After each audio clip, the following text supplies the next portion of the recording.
I thought I was smarter than those other guys. I'd read the stories, watched the warnings, but when she looked at me like I was the only man in the world, I forgot everything I knew. And by the time I remembered, I'd already given her everything. My money, my dignity, my last chance at love. I'm 70 years old, and I got played by a girl young enough to be my granddaughter. It's late, I know. It's nearly 3 in the morning here, and the quiet feels heavy, like a blanket I can't quite shake off. I'm looking at the camera right now, and honestly, this isn't easy. I'd almost decided not to make this video. I'd buried this chapter deep, but then an email landed in my inbox a few days ago. It was from someone named Alex, a longtime viewer of the channel. Alex said they'd been following my work for years, had seen me through my best and my worst, and they felt like they needed to share a story with me, something private. I remember reading the subject line, a chill, running through me, but I clicked anyway. As I started to read Alex's words, this strange mix of emotions washed over me. First, there was a sharp, awful familiarity, like a key turning in a lock I thought was rusted shut. Then came a deep, rolling wave of shame, not just for myself, but for the universal human vulnerability Alex was describing. And finally, something I hadn't expected, a profound sense of duty. I realized this wasn't just my secret, it was a truth so many of us try to hide. Alex's bravery in reaching out made me realize I couldn't keep running from my own story anymore. Before I get into the deep end, I want to invite you to do a few things, just to help this channel reach others who might need to hear this. Please take a second to like this video, leave a comment below, let me know if you've ever felt this kind of ache, and please subscribe if you haven't already. And tell me, where in the world are you watching from tonight? Knowing we're all connected helps so much.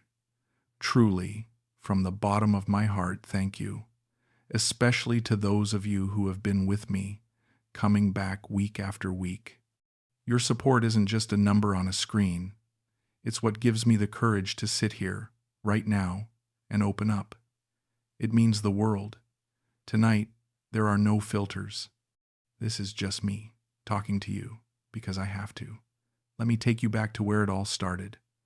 I was sitting in that massage parlor on Sukhumvit Road when she first touched my shoulder. It was a Tuesday. Hot. The kind of Bangkok heat that makes your shirt stick to your back the second you step outside.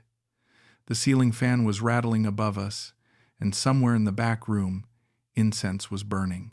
Sandalwood, I think. I'd been coming to this place for 3 weeks. Same time, same chair. Nobody really talked to me. They'd smile, do their job, take my money. That was fine. I wasn't looking for conversation. But then Sriillac walked over. She was young, 27, I'd learn later. Dark hair pulled back, simple white uniform, eyes that actually looked at you instead of through you. She put her hand on my shoulder and said, "You okay, Coon Warren? You look sad today." I didn't expect that. Nobody had asked me if I was okay in 3 years, not since Carol died. My kids called once a month, maybe, always rushed, always checking a box. "Hey, Dad, you doing all right?" But they never waited for the real answer. My friends back in Ohio, they stopped calling after the funeral. People don't know what to do with grief. They avoid it, avoid you. But this girl, Sriillac, she was asking, and she was waiting for my answer. "I'm fine," I said. "Just tired." She tilted her head. "You come here many times. Always alone. Always same face. Sad face." I laughed. "Couldn't help it. That obvious, huh?" "Little bit," she said, and she smiled. Not a customer service smile, a real one. That's when it started, right there. That tiny moment of being seen, of mattering to someone, even if it was just a massage therapist making small talk. I was 70 years old. I'd been invisible for 3 years, and suddenly I wasn't. "You want regular massage today?" she asked. "Sure," I said. She led me to one of the back rooms. Small space, dim lights, another rattling fan. I lay down on the mat, and she started working on my shoulders, strong hands. She didn't talk much at first, just worked.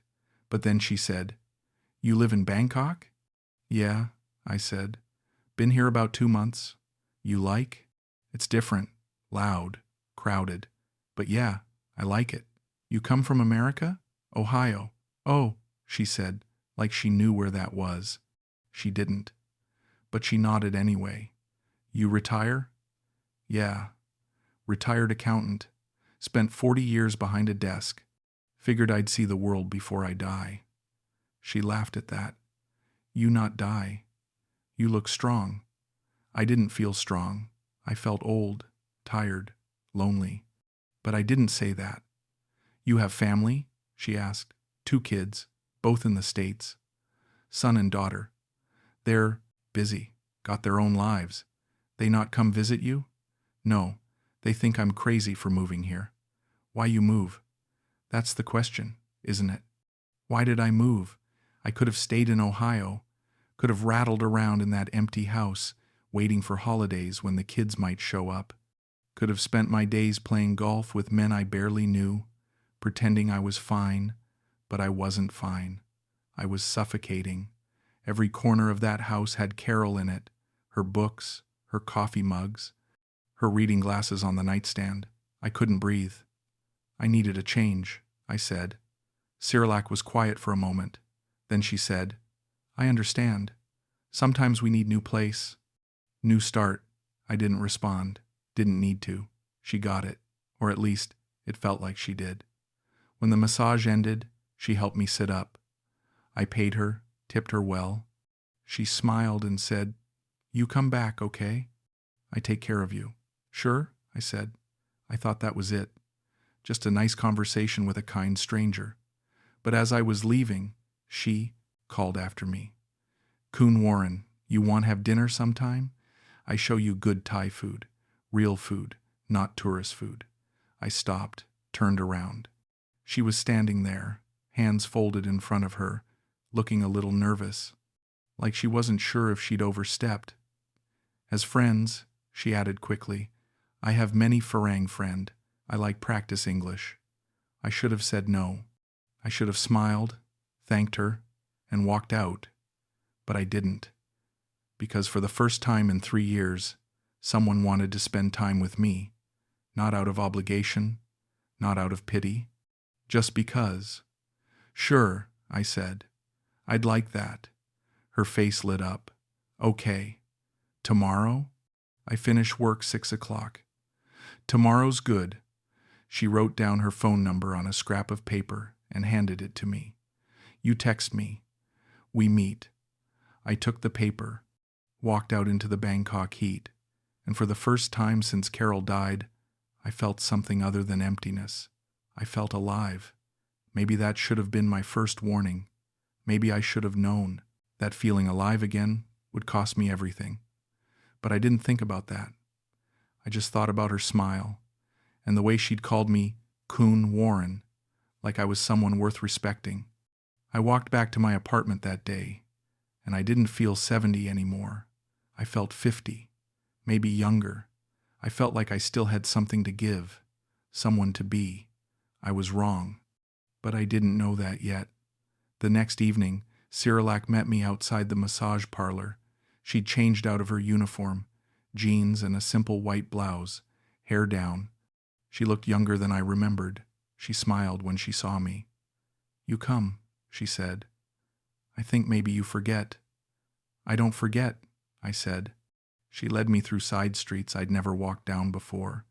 Bangkok at night is a different city.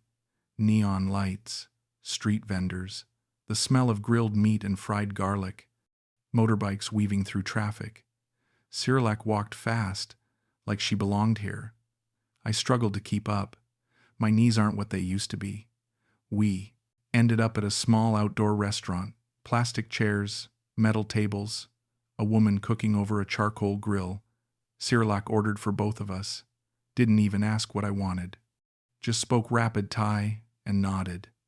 "You trust me?" she said. "Guess I have to." She laughed. "I order good food. You like." The food came. Grilled chicken. Papaya salad. Sticky rice. She was right. It was good. We ate, and she asked me questions. Where did I grow up? What did I do for work? Did I like living in Bangkok? Normal questions.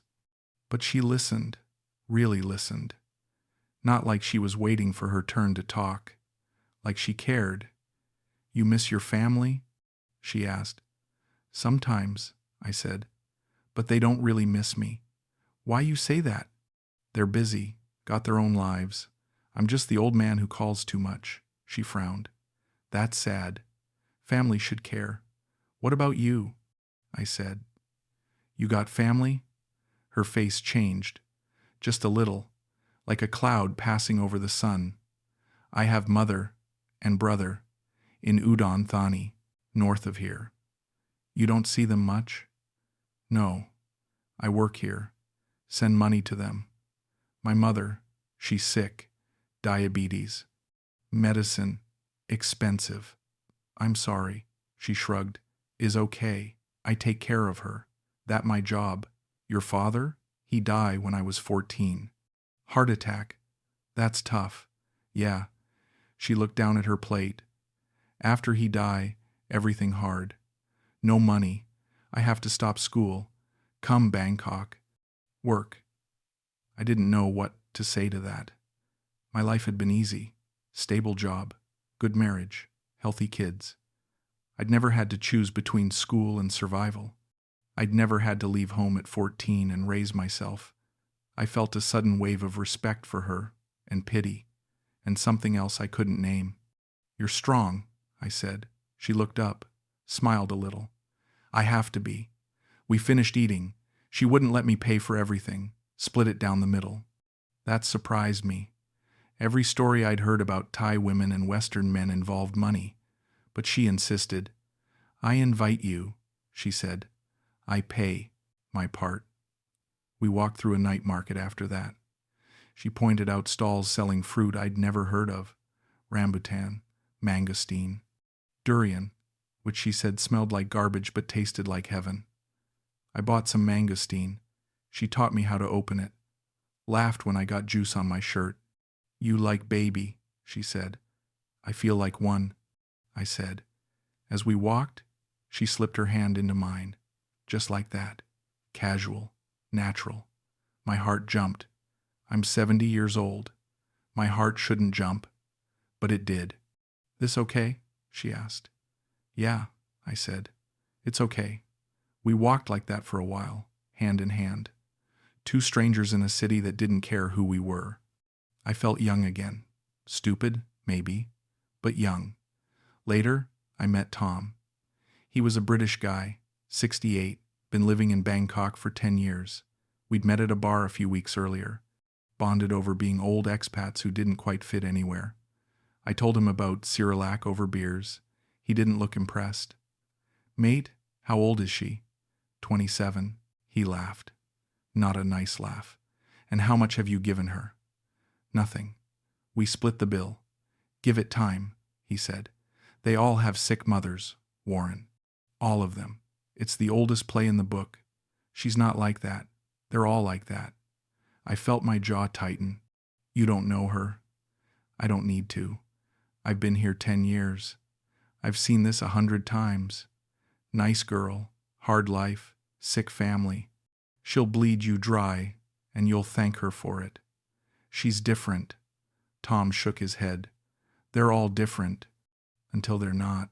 I didn't want to hear it. I finished my beer and left. Walked back to my apartment angry. At Tom, at myself, at the voice in my head that said maybe he was right. But I pushed it down. Because Sriillac had held my hand, and for the first time in 3 years, I didn't feel alone. 2 days later, Sriillac texted me, I miss you. You free today? I was free. I was always free. We met for lunch, then dinner, then breakfast. We fell into a rhythm. I'd meet her after work. We'd eat, walk, talk. She told me about her life in the village, the rice fields, the temple festivals, how she wanted to open a small business someday. A salon, maybe, or a cafe, something that was hers. I told her about Carol, about Ohio, about how I felt like I'd been sleepwalking for 3 years and was just now waking up. One night, she held my face in her hands and said, "You good man, Warren, you deserve happy." I wanted to believe her. God, I wanted to believe her. "You make me happy," I said. She smiled, kissed my cheek. "You make me safe," she whispered. I believed her. I believed every word. And that was my first mistake. It was Sriillac's idea. We were eating pad thai at a street stall, and she said it so casually, like she was talking about the weather. "I want to see America someday," she said. "See where you come from." I looked at her. "Yeah? You want to visit?" She nodded. "I never leave Thailand. I want to see snow, real snow, and big building, and Statue of Liberty." She laughed, like it was a silly dream. But I didn't think it was silly. I thought it was sweet. "You could apply for a tourist visa," I said. "I could help you." Her eyes went wide. "Really? You help me?" "Sure. Why not?" She grabbed my hand.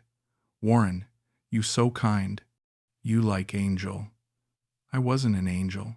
I was a lonely old man who liked the way she looked at me. But I didn't say that. The visa process started simple. Application forms, passport photos, proof of income, proof of return. I paid for the translations, the fees. It wasn't much, a few $100s. Sriillac was grateful, kept thanking me, kept calling me her angel. I liked being someone's angel. Then complications started. Her mother's diabetes medication ran out. The hospital bills were piling up. Sriillac came to me crying one night. "Warren, I don't know what to do.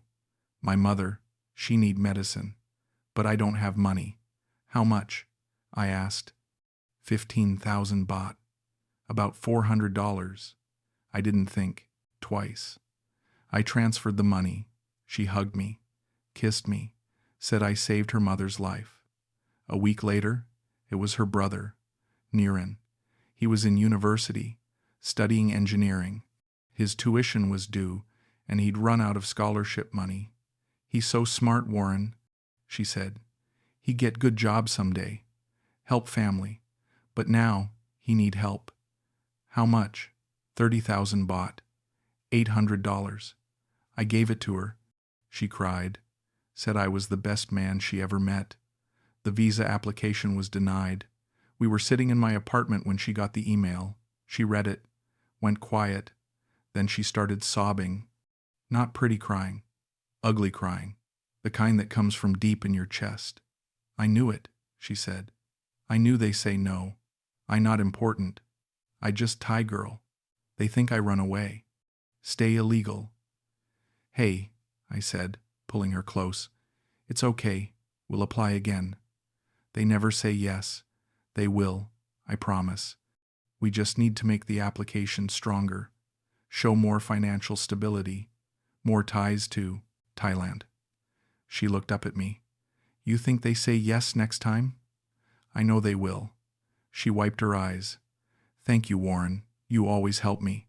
I don't deserve you." "Yes, you do," I said, and I meant it. The second application would cost more documents, more proof, more fees. I didn't care. I'd spent 40 years saving money for retirement. What was the point of having money if I couldn't help someone I cared about? I withdrew $5,000 from my retirement account. Told myself it was an investment in her future, in our future. I didn't think about the word our, didn't question what that meant. I just wanted to make her happy, because when she was happy, I felt needed, and I hadn't felt needed in a long time. By the end of the month, I'd given her nearly $12,000, visa fees, medical bills, tuition, rent for her mother's house. Each time, she cried. Each time, she thanked me. Each time, she said, "I pay you back someday, Warren. I promise." I told her not to worry about it. Told her I was happy to help. And I was, because every time I gave her money, she smiled.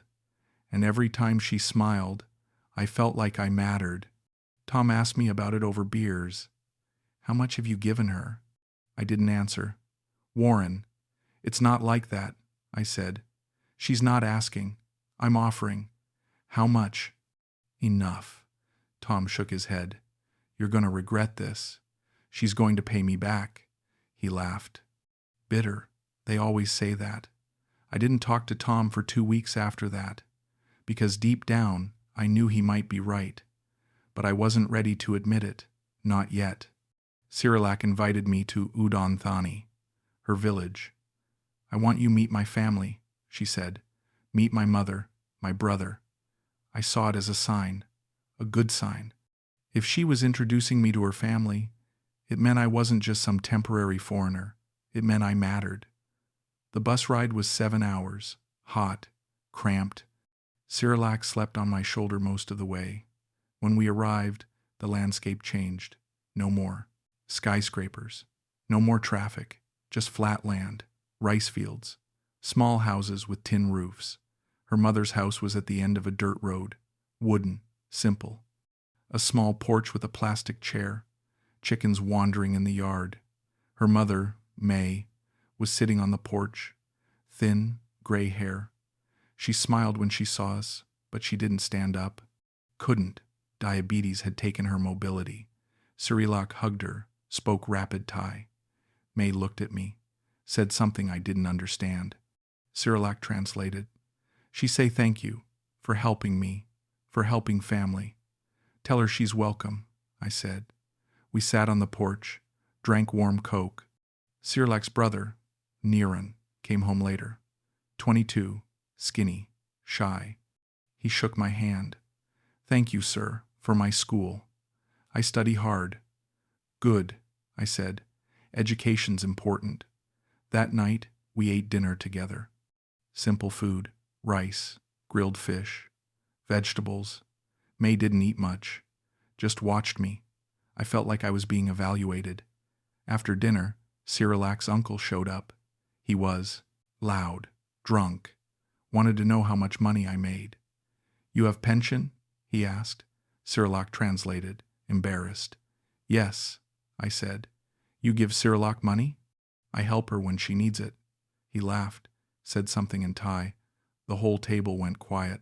Sriillac snapped at him. He waved her off and left. I sorry, she said later. My uncle, he rude. He drink too much. It's okay, I said. But it wasn't okay. Because I just realized something. They all knew. The whole family knew I was giving Sriillac money, and they expected more. The next day, May's cousin stopped by. She needed money for her daughter's school uniform, 2,000 baht. Sriillac looked at me, didn't ask, just looked. I gave the money. The day after, the roof was leaking. Needed repairs, 10,000 baht. I paid for it. By the time we left, I'd spent $8,000 in 4 days. Renovations, medical bills, school fees, a new phone for Niran, groceries, furniture. I didn't say no to anything, because every time I gave money, they smiled. They thanked me. They made me feel like I was part of something. On the bus ride back to Bangkok, Sriillac was quiet, distant. I asked if something was wrong. I just worry, she said. About what? You think I only want money? My chest tightened. No, I don't think that. You sure? I'm sure, I said. But I wasn't sure. Not anymore. She rested her head on my shoulder, closed her eyes. And I sat there, staring out the window, wondering when helping someone I cared about had started to feel like being used. Sriillac started changing. Small things at first. She'd cancel plans last minute, say she was tired, say her mother needed her. I'd text her, and she wouldn't respond for hours. When I'd ask where she was, she'd get defensive. Why you ask me so many questions, Warren? You my boyfriend or my father? I wasn't her boyfriend. We'd never defined it. But somewhere along the way, I'd started thinking we were something. Maybe that was my mistake. One night, I was walking through Siam Square, just killing time. And I saw her. She was sitting at an outdoor cafe with a man, Thai guy, young, mid-20s. They were laughing, close, too close. My stomach dropped. I stood there, frozen, watching. He touched her hand. She didn't pull away. I should have walked up, should have confronted her right then. But I didn't. I just stood there like a coward. Watched them finish their drinks. Watched them leave together. I followed them. I'm not proud of it, but I did. They walked to an apartment building a few blocks away. Went inside. I waited outside. 2 hours. Just standing there like a fool. When she finally came out, she was alone. I texted her, "Can we talk?" She replied 20 minutes later, "Sure. What's wrong? Can you come to my place?" "Okay, I come now." She showed up an hour later, calm, collected, like nothing had happened. "Hi," she said, kissing my cheek. "You okay?" "Who was that guy?" I said. No build-up, just straight to it. She blinked. "What guy?" "The guy you were with tonight, at the cafe." Her face didn't change. "You follow me?" "I saw you." "So you follow me." "Who is he, Sriillac?" She sighed. Sat down on my couch. "He, my ex-boyfriend." "Your ex?" "Yes. His name Porn. We together long time ago. Before I meet you." "Why were you with him?" "He call me, say he need talk." I say, "Okay, we talk." "For 2 hours? In his apartment?" Her jaw tightened. "You really follow me?" "Answer the question." "Yes." "We go his apartment." He cry. He say he miss me. He want me back. I say no. I say I have someone now. I leave. "You expect me to believe that?" She stood up. "You not believe me?" "Fine." I go. "Sriillac, wait." She stopped, turned around. Her eyes were wet. "You think I lie? You think I cheat? I don't know what to think. I tell you truth. He, my ex, he want me back. I say no. But if you not trust me, then maybe we finish. Maybe you find Thai girl who better than me." I didn't say that. She wiped her eyes. "I love you, Warren. I never say this before, but I love you. I don't love porn. I don't love anyone. Just you." Those words hit me like a freight train. She loved me. No one had said that to me since Carol, and I wanted to believe her. God, I wanted to believe her so badly. "I love you too," I said. She came to me, hugged me. "I sorry I make you worry. I not see him again. I promise." She stayed the night. We didn't talk about porn again. But the next morning, she asked me for money. Said porn had lent her money a year ago, and he was demanding it back. If she didn't pay, he'd keep bothering her. "How much?" I asked. $3,000. I stared at her. 3,000. I know is a lot, but I don't have. And he angry. He say he go to my work. Make trouble. I should have said no, should have told her to handle it herself. But I didn't, because I wanted porn gone, wanted him out of her life, out of our lives. I transferred the money. She kissed me, said I was saving her. Again. And I believed her. Again. But as I watched her leave that morning, something in me broke. Just a little crack, a whisper in the back of my mind saying, "You just paid her ex-boyfriend to leave her alone. And she let you." I'd given her over $40,000 in 6 months. Visa applications, family emergencies, medical bills, tuition, rent, porn's debt. Every time, she'd cry, thank me, promise she'd pay me back someday. But the money wasn't stopping. It was accelerating. My bank sent me a warning. Low balance alert. My retirement account was bleeding. My kids started asking questions. My son called. "Dad, what's going on? Your account's almost empty." "I'm fine," I said. "You've withdrawn $40,000 in 6 months. That's not fine. I'm helping someone." "Who?" A friend. Dad, are you being scammed? No. Then who is it? It's none of your business, Michael. He was quiet for a moment. Then he said, if you're being scammed, just tell me. I'll help. But don't throw your life away. I hung up, and Sriillac changed. The more my money ran out, the colder she got. She stopped staying over, stopped answering my calls right away. When we did see each other, she was distracted, on her phone constantly. When I'd ask what was wrong, she'd snap. Nothing wrong. Why you always think something wrong? You're different. I tired, Warren. I work hard. I have stress. You not understand. Then help me understand. She looked at me like I was a burden, like I was the problem. You think too much, she said. Always question. Always worry. Maybe that the problem. I felt something crack inside me, something final. Am I just an ATM to you? I said. She flinched, like I'd slapped her. What you say? You heard me. Am I just a bank to you? Her face went cold. You really think that? I don't know what to think anymore. She stood up, grabbed her bag. If you don't trust me, then maybe we stop. Maybe you find someone who better. Sriillac, wait. No, I tired of this. Tired of you not believe me. You want Thai girl who grateful, who say thank you every day. Go find. Easy. She walked out, slammed the door. I sat there in the silence, heart pounding. She didn't text me for 3 days. I broke first, sent her a message. I'm sorry. Can we talk? She replied hours later. Maybe we need break. I don't want a break. I don't know, Warren.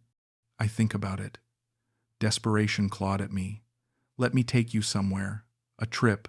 Phuket, Chiang Mai. Anywhere you want. She didn't reply for a full day. Then, okay, Chiang Mai. But I don't know if this work. We went to Chiang Mai the following week. I paid for everything. Hotel, food, tours. She barely looked at me. Spent the entire trip on her phone. At Doi Suthep Temple, I asked her to take a photo with me. She said, I don't feel good today. Just one photo. I say no. Warren, I stood there on that temple platform, looking out over the city, and I realized something. I'd lost money. I'd lost time. I'd lost myself. And the girl I thought I loved was a stranger. On the last day, I tried one more time. Sriillac, what do you want from me? She looked at me, really looked at me, and for the first time, I saw pity in her eyes. I don't know, Warren, maybe nothing. And that was the truth. She wanted nothing from me. Not love, not companionship, just money. And I didn't have any left. I collapsed in my apartment 2 weeks later. Chest pains, dizziness. I thought I was having a heart attack. I called Sriillac. No answer. I called again. No answer. I called Tom. Warren? What's wrong? I think I'm dying, I said. He was there in 15 minutes. Took me to the hospital. It wasn't a heart attack. Panic attack. Dehydration. Exhaustion. Stress. The doctor ran tests. Then an American woman came in, Dr. Sarah Chen, mid-50s, expat. She looked at my chart and said, What's going on in your life, Mr. Warren? Nothing. She pulled up a chair. Sat down. Your blood pressure's through the roof. You're dehydrated. You're having panic attacks. That's not nothing. I didn't respond. Is it financial stress? Family? Relationship? I'm fine. You're clearly not. I felt tears sting my eyes. 70 years old, crying in a hospital room in front of a stranger. I gave her everything, I said, and she doesn't care. Dr. Chen didn't ask who, just nodded. How much? $47,000. She didn't react, just said, and she's not here. No, she's not coming, Mr. Warren. You know that, right? I nodded. Yeah, I know. She put a hand on my shoulder. You need to take care of yourself. Cut ties. Move on. Or this will kill you. I stayed in the hospital for 2 days. Sriillac didn't visit, didn't call. On the 3rd day, she texted, "Sorry, I was with family. You okay now?" I stared at that message for a long time. Then I replied, "Yes." That was it. No explanation, no apology, no acknowledgement that I'd been in the hospital. Tom picked me up, drove me home. "You're done with her, right?" he said. "Yeah," I said. "I'm done." But that night, she showed up, knocked on my door. I opened it. She was standing there, looking small, vulnerable. "I sorry I not come hospital. I scared. I don't like hospital." "It's okay," I said. It wasn't okay, but I said it anyway. She came inside, sat on my couch. "You really okay?" "Yeah, good." She looked around. Then she said, "Warren, I need ask you something." My chest tightened. "What?" "My rent due. Landlord say I pay or I leave. Can you help?" I felt something inside me shatter. Completely, irrevocably. "How much?" 10,000 baht. $300. I didn't have $300, but I wrote her a check anyway. She kissed my forehead. "Thank you. You always save me." She left, and I sat in the dark, knowing, finally knowing, that I meant nothing to her. I couldn't pay my rent. My landlord, Kun Somchai, was kind about it. "Kun Warren, I sorry, but you have to pay or you have to go." "No," I said. "I just need a few more days. I give you 1 week." I called my son, humiliated, broken. "Michael, I need help." "What's wrong?" "I need money." "How much?" $5,000. He was quiet for a long time. "Dad, what the hell have you been doing?" I couldn't answer. "Did you give it all to that woman?" "Yes." "Jesus Christ, Dad. I know. I'll send you 2,000. That's all I can do. But you need to come home. This is insane. I can't." "Why not?" "Because I can't face it. Can't face you. Can't face any of it, Dad." "I'm sorry, Michael." I hung up. The money came. I paid Kun Somchai what I could, but it wasn't enough. He gave me 3 days to move out. I texted Sriillac, "I'm leaving Bangkok. Just wanted to say goodbye." She replied 6 hours later, "Okay, take care." That was it. No emotion, no acknowledgement, no goodbye. Tom helped me pack my things. Moved to a cheap hostel in Konkan, shared room, thin mattress, 70 years old, and this was my life. Now, I lay on that mattress, staring at the ceiling, and I thought about everything I'd given her. $47,000, my dignity, my relationship with my kids, my health, my future. For what? For the feeling of being needed, for the illusion of love. I deleted her number, didn't block her, just erased her. It was the only control I had left. I'm sitting in a cafe in Chiang Mai now, small place, quiet. I moved here a month ago, had to start over, again. I think about Carol a lot, my late wife. She'd be ashamed of me. I dishonored her memory, dishonored everything we built together. She worked 2 jobs while I was in school, raised our kids when I was working late. And I took the money we saved together and gave it to a stranger who didn't love me. I wrote her a letter, never sent it, just wrote it. "Dear Carol, I'm sorry. I'm sorry for forgetting you, for replacing you with a fantasy, for being so desperate to feel something that I became someone you wouldn't recognize. I gave her everything, and she gave me nothing. I wish I could say I was tricked, that she was some master manipulator. But the truth is, I knew what was happening. I just didn't want to see it, because seeing it meant admitting I was alone, and I wasn't ready to be alone. I miss you. I miss who I was when you were here. I miss being someone who mattered." I burned the letter in a metal ashtray, watched the smoke rise, watched it disappear. I'm not angry at Sriillac. Not really. She did what she had to do to survive. I'm angry at myself. For being weak, for being foolish, for thinking money could buy love, for thinking love was something that could be bought. I lost $47,000, but I lost more than that. I lost my dignity, my self-respect, my final years of financial security. I lost the trust of my children. I lost myself. And for what? For 6 months of feeling needed. For the illusion that I wasn't just a 70-year-old widower waiting to die. I don't blame her entirely. But I don't forgive myself either. I've been in Chiang Mai for 3 months now. Small apartment, tight budget.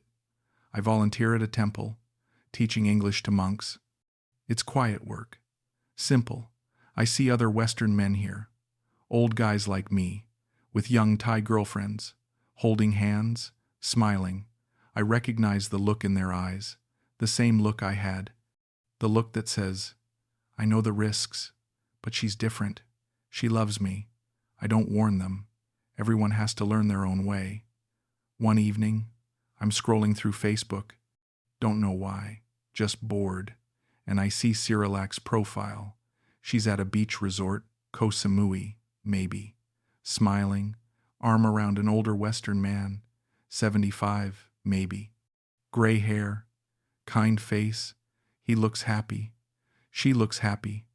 I stare at that photo for a long time, waiting to feel something. Anger, sadness, jealousy, but I feel nothing. Maybe relief, maybe pity for him, maybe acceptance. I close the app. Tom visits me a week later. We have dinner at a small restaurant, noodles and beer. He doesn't say, I told you so, doesn't rub it in, just asks, you doing okay? Yeah, I say. I think I am. You look better. I feel better. You gonna stay here? For now. I like it here. It's quiet. He nods. Good. We eat in silence for a while. Then he says, you know it wasn't your fault, right? Yeah, it was. She manipulated you. I let her. Still. I shake my head. I knew what was happening, Tom. I just didn't want to stop it. That's on me. He doesn't argue. We finish our meal. He pays. We walk outside into the cool night air. You gonna be okay, Warren? Yeah, I say. I'm gonna be okay. And I mean it. I'm not healed. I'm not whole. But I'm here. I'm still breathing. I'm still learning. I'll never get that money back. I'll never get those months back. But I'm still here. And maybe that's enough. I think about her sometimes. Wonder if she thinks about me? Probably not. I was just another transaction. Another old man who needed to feel young. I don't hate her for it. I understand survival. I understand desperation. I just wish I'd understood myself better. Understood that loneliness makes you do foolish things. Makes you believe lies because the truth is too painful. I'm 70 years old. I thought I knew better. I thought I was too smart, too experienced, too careful. But loneliness doesn't care how old you are, doesn't care how smart you think you are. It just cares that you're vulnerable. And I was so vulnerable, so desperate, so lonely. And she saw it. And I let her in. That's the story. That's the truth. I got played by a girl young enough to be my granddaughter, and I have no one to blame but myself. I'm living on $500 a month now, teaching English, eating street food, sleeping on a hard mattress in a room that smells like mildew. But I'm okay. I'm learning to be alone again. Learning that being alone doesn't mean being invisible. I matter, even if no one's watching, even if no one's holding my hand, even if no one's calling me their angel. I matter, and that's enough. It has to be enough.